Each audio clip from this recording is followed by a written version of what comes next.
Charles Darwin, a sua teoria previu que todos os organismos se originaram de um único ancestral comum e evoluíram através de um processo muito lento de mutação e de seleção natural.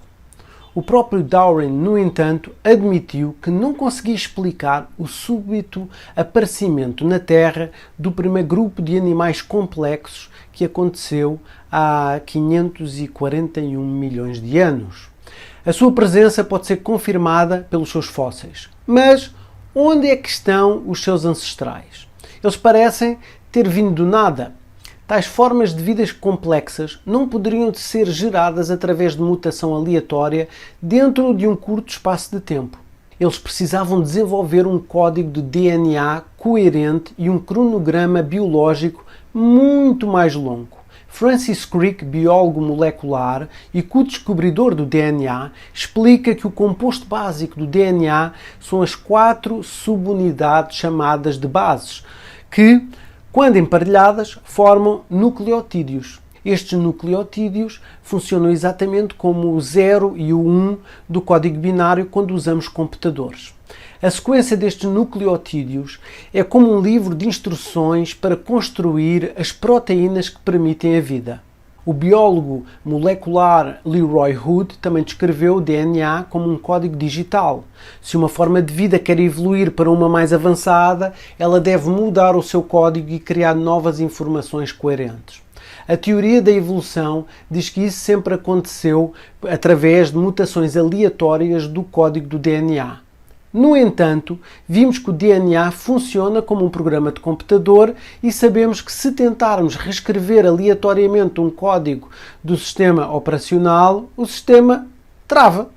Mutações radicais não são nada permitidas. 8% do nosso genoma é DNA viral. Ele se estabeleceu na nossa linha evolutiva através de infecções durante os últimos 100 milhões de anos e ainda está ativo para regular alguns aspectos das nossas vidas.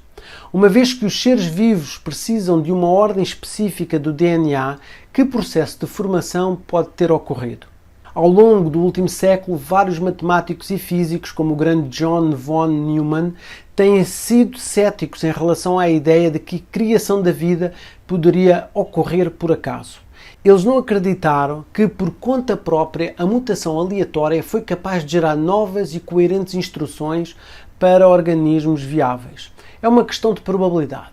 Vamos considerar 4 ases embaralhados aleatoriamente. Se você quiser tirar o as de copas, teremos uma chance em 4 de escolher a carta certa por meio de seleção aleatória. Mas se tivermos 52 cartas, a probabilidade de tirar o as de copas cairá para 1 em 52.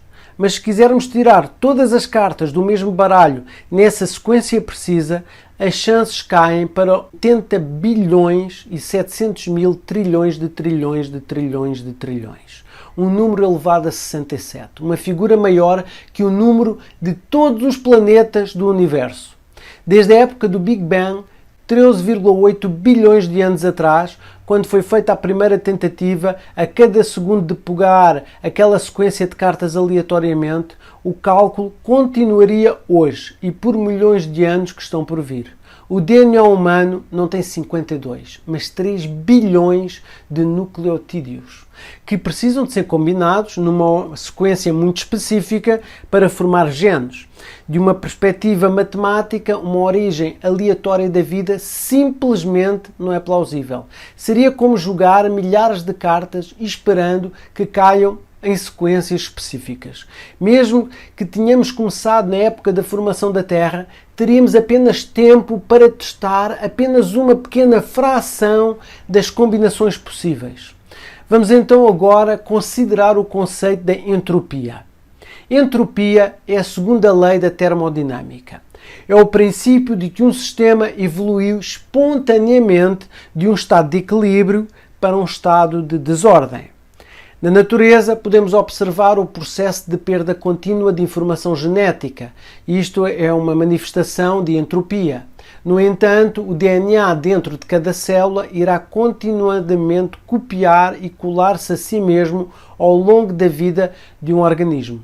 Surpreendentemente, a célula possui mecanismos que tomam decisões e que podem reconhecer e reparar perdas de danos no DNA. Na vida de um ser humano, o DNA de um corpo será copiado 10 milhões de bilhões de vezes com erros mínimos. Então, de onde vem este processo de contenção contra a entropia? Passando para a evolução humana, vemos como os primatas permaneceram quase inalterados por muitos milhões de anos. No entanto, num curto espaço de tempo genético, os hominídeos parecem ter sofrido mudanças radicais. Entre as espécies Australopithecus e Homo habilis, o aumento da capacidade cerebral é dramático e desproporcional quando medindo numa linha de tempo genética. Donald Johanson, o descobridor do Australopithecus lucy, admite que nós ainda não temos evidências de ancestralidade humana anterior ao Homo habilis. Ian Tattersall, do Museu Americano da História Natural, em Nova York, diz que a origem da linguagem na capacidade do simbolismo do Homo sapiens permanece inexplicável. O genoma humano adquiriu 300 novos genes não presentes nos macacos. Destes, 90% são genes que sofreram mutações durante a duplicação. As origens de outros 10% de nossos genes permanecem um mistério. Catherine Pollard, a principal pesquisadora do Glass Institute em São Francisco, descobriu em 2005 uma pequena região de 180 nucleotídeos responsáveis pelo desenvolvimento do nosso cérebro. Estas regiões mostraram 18 mutações num período de tempo inexplicavelmente curto e que ficou quase inalterado por 310 milhões de anos. Em nossa ramificação do nosso ancestral primata ocorreu um processo chamado translocação robertsoniana. Este processo consiste em 2 cromossomas ancestrais se fundindo para formar o cromossoma humano número 2. Translocações, mais frequentes do que não, levam a patologias porque durante a difusão os genes podem perder partes de si mesmo e não funcionam mais como deveriam. Em casos raros, quando eles se fundem em áreas neutras, o sujeito ainda pode ser saudável, mas terá risco de reprodução. Os macacos têm 48 cromossomas, os humanos 46. Vamos supor que um dos nossos ancestrais, num caso raro, nasceu com 47 cromossomas e era saudável. Acontece outro caso raro do sujeito com 47 cromossomas que nasceu e do sexo oposto. Tal evento duplo seria extremamente raro. Supondo que isso tenha acontecido, os 2 sujeitos agora teriam que se encontrar. Se isso ocorresse, eles devem agora ter relações sexuais. E neste ponto, se a fertilização ocorrer, ainda haverá 36 possibilidades de combinação genética, dos quais apenas um levará ao embrião com 46 cromossomas.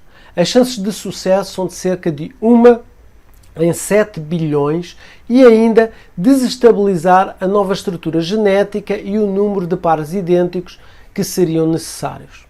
Um lado da ciência diz que existe uma esmagadora falta de evidências de um cromossoma aleatório para fusão. A área para onde os 2 cromossomas do macaco emergiriam para o cromossoma humano número 2 tem uma característica funcional importante chamada promotor, dentro de um gene altamente expresso. Não é um acidente de evolução. Mesmo assumindo que uma translocação acontece no caso de origens humanas, um grupo fundador de múltiplos sujeitos seria necessário para estabilizar a espécie. Mas, como este evento é extremamente improvável, alguém se pergunta como isto pode ter acontecido várias vezes no mesmo local da Terra e dentro da mesma expectativa de vida dos sujeitos. Vários cientistas eminentes propuseram a teoria de uma presença alienígena. Em 2017, um objeto interestelar anómalo foi detectado. Já falámos nisto no vídeo e pode ver aqui em cima. Observatórios rastrearam o seu movimento observando que o objeto seguiu trajetórias incomuns em todo o sistema solar. Amil Loeb, astrofísico e diretor do Departamento de Astronomia de Harvard, apresentou a teoria de que o objeto poderia ser uma sonda enviada por vida inteligente no universo. Francis Crick, vencedor do Prémio Nobel e descobridor do DNA, defendeu a teoria da panspermia, o assentamento de que a nossa galáxia com codificação genética para uma vida inteligente consciente. Poderia-se explicar o aparecimento do DNA no planeta Terra? Bom, em seu livro A Própria Vida, Crick propôs que a forma da vida primordial pode ter chegado à Terra no passado antigo, enviado por uma civilização mais avançada. Figuras significativas na ciência como Stephen Hawking, Carl Sagan, Michio Kaku e muitos outros apresentaram hipóteses extraterrestres semelhantes. Se a mutação aleatória é de facto insuficiente para explicar estes eventos na nossa história biológica, então como a vida na Terra chegou e evoluiu? O que é que você acha? Por favor, partilhe a sua opinião aqui nos comentários em baixo, que eu adoraria saber. O meu nome é Raul Divino e este é o canal Curiosidades Ocultas. Se gostou do vídeo e aprendeu alguma coisa, por favor dê um joinha e subscreva o canal para mais vídeos. Obrigado novamente e tenha um dia fantástico.